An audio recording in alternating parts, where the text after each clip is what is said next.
How's your Comic-Con going? You doing good? This is amazing. What a great year. I mean, to come with this show, there's so much love and attention that comes with this show. Everyone's been saying from the very beginning, this was the pilot script to watch, to read, I should say. Everyone wanted to get their hands on this script. Everyone wanted to perform in the pilot as an actor and to be part of it, and to then have David Nutter at the helm with Julie Plec. It was just a dream team. So tell us about your role in this show. So I play Dr. Sabine Lommers. I've nicknamed her the Bad News Barbie. I'm telling everybody.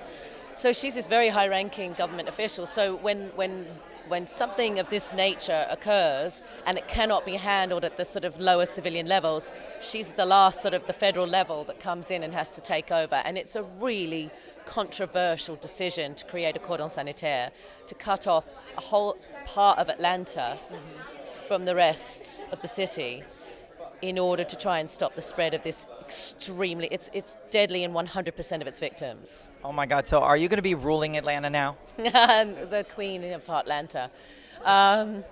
Yeah, I mean, because my character's outside the cordon, she gets to change her outfits occasionally. I think some of the poor people inside are going to have a rough time getting food and clothing and water. She'll be maybe washing her hair and...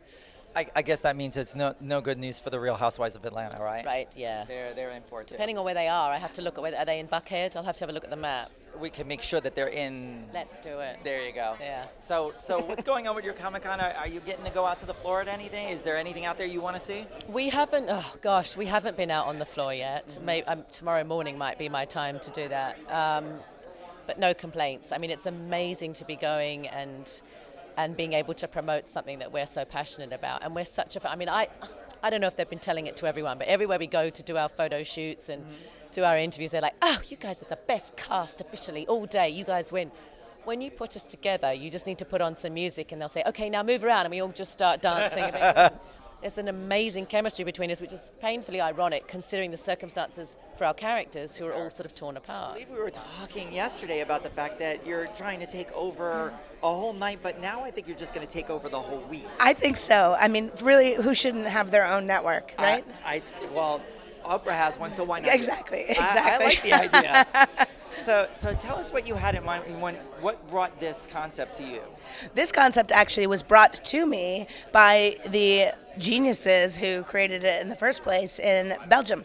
There's a series that's called Cordon that is wonderful that I saw and fell in love with. I thought it was scary and thrilling and very, very emotional and weirdly deeply romantic in its own way, kind of hitting at everything I love to do. I love to tell stories about friendship and about loss and about the fear of death and about love and grief and all those things. So I get to take all my favorite things and put them into a world with my other favorite thing, which is virus movies and books. Love, love, love. Well, did the cast, because this is a whole new cast for this show, did they work out exactly the way you had pictured them in your head? They did. It was the strangest thing when you're working off of a format is that you've seen the show. You've seen all the actors who play these roles. And so the first shift you have to make in your head is to replace them and their faces with the faces of the people that you cast in yours. But I have to say, working with everybody now, making the pilot and spending some time with them, I think we did pretty well. I'm pretty happy about it. Well, we're really looking forward to seeing the show. We really appreciate you coming out and talking to us. How's your Comic-Con going? I hear you doing impressions now. You pay me $1, I give you impressions. No, Comic-Con's amazing, man. This is like a dream come true, man. Yeah. So tell me about this new show. We hear you doing. First of all, we hear you doing double duty here with you got Vampire Diaries going on too. Well, I was on Vampire Diaries this past season, so. And we hear there's a nomination. There is a nomination, yeah, by the fans getting me up for Teen Choice Award. For some reason, I have a feeling like there's a lot of teen girls out there right now really jealous that I'm standing here and not them. In fact, I'm willing to bet that they're all like screaming at me right now for like not having you just stare at them and telling you you love them, right? I love you guys. No, but seriously, I do love the fans, and that kind of nomination feels almost better than anything else because it's not a certain group of people voting. It's done by the body of these people, of everyone who watches, saying, hey, I like that. And that just feels good as an actor to be a part of something that someone cared about that much. Of course. Yeah. Well, tell us about your role on this new show. Couldn't be more different than Kai Parker on the Vampire Diaries. This is a guy who is a law enforcement officer who ends up in the wrong place at the wrong time, and he gets stuck inside the quarantine when this outbreak happens. And his first instinct is to fend for himself. You need to get out of here. You're amazing. I just want to say that he's amazing. There you go. Who are you? Oh, we're just getting everybody Well, now. I'm just like.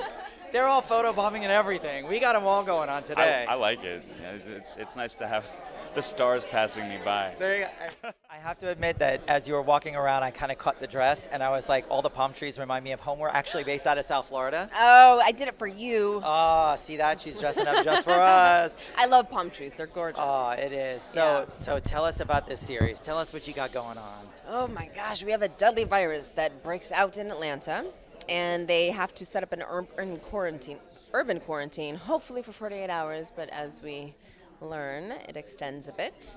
And so we have families, friends, lovers torn apart, and those on the inside are trying to figure out how to survive. Those on the outside are trying to figure out how to find a cure for the virus. Will they not? Are you going to make it out alive?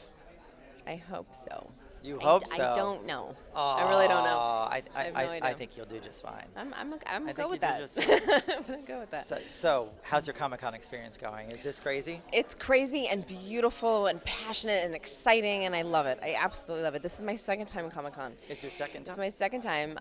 And what I love, I mean, this time I don't have a lot of time to actually walk around. The first time I did. And it completely blew my mind because everyone just gets this one time out of the year to do what they absolutely love with no shame, no holds barred. You just get out there, you just dress up with these characters that you love. It does get crazy. It's nuts, but it's amazing. Did you want to dress? Who would you dress up as if you got to go on the floor dressed up? Oh, Khaleesi? Mystique, but that would be really hot, but still, like physically hot. There you go.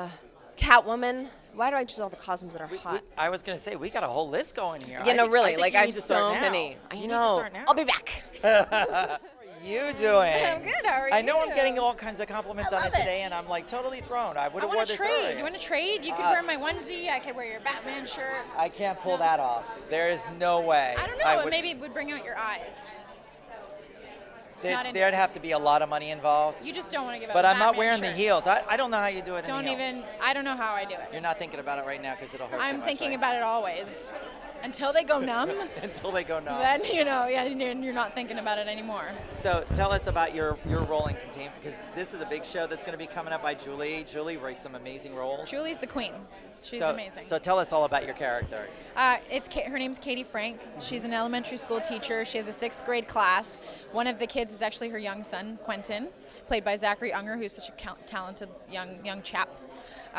And she is basically in the hospital with the kids, and they're going to sing for patients, and it happens that the virus breaks out there. So she has to keep the cool with the kids while she's having this conflicted fear inside of her. She's also in a custody battle with the father's parents. Oh my. And she's got the mother-in-law on the phone all day kind of checking in, and there may have been a very turbulent relationship with the father. So you got drama based on drama. There's drama, and then keep the cool. But she's a very warm, loving character, and she could be an unlikely hero. And I love that about Julie is she writes good women, and it's so refreshing. So you're officially going to be like a real ex-wife, housewife of Atlanta.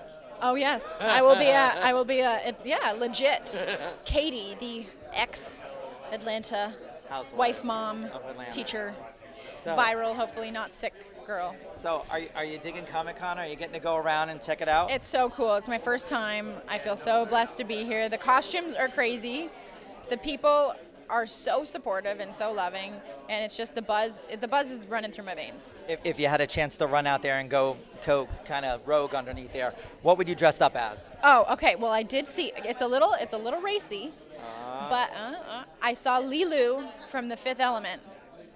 Now that's an outfit. Now that is an outfit. I don't know if I could pull it off the way some people have, but that's one of my favorite sci-fi characters. Yeah, me too. Yeah. Well, thank you so much for coming out and talking to us. Thank you you so so much. much. Continued success. Very good. How's your Comic-Con going? Good? It's been going great. I mean, I had time to go walk around and just to check out the new video games, the comics, as well as the film and TV stuff. So now it's business. So I've had the pleasure. So are you getting any special copies on the I'm side? trying to sort of say, hey, yeah, by the way, I'm on the show. I'm sort of whispering it because it sounds like I'm on the show and things. Maybe you need to drop Julie's name. Oh, okay, Julie. Drop Sorry, Julie's name. Julie. Julie, I bet knows everybody. Yeah, so. I'm going to be dropping your name from now on. I'm just going to say I'm Julie. I'm Julie Plec, and I would like some new games. Now that would be some heavy-duty acting. Yeah, no. A little bit of costume. We'll see. Just a wig. Will be good. Yeah, the blonde. I just need to go blonde. It might be a little tough to pull off. So tell us about your role in the show. Well, I play Dr. Victor Cannerts. He is stuck within the quarantined area, and he's basically the most qualified person within the quarantine area to make a call, to investigate the virus, to see what it's all about, the source of it, and ultimately try and find a cure. So the weight of the world basically is on his shoulders in there, and he's just stressed out, but he can't show it. And I think his bedside manner is affected by that in terms of just that stress. And he's there disseminating the information to the outside world, including Dr. Lommers, who's played by Claudia Black. So and I make that controversial call in the first episode to enforce a quarantine, which Dr. Lommers, who's way up there in the government hierarchy, she actions. But I have to make that decision. And that's a very stressful thing, and I better piss off a lot of people.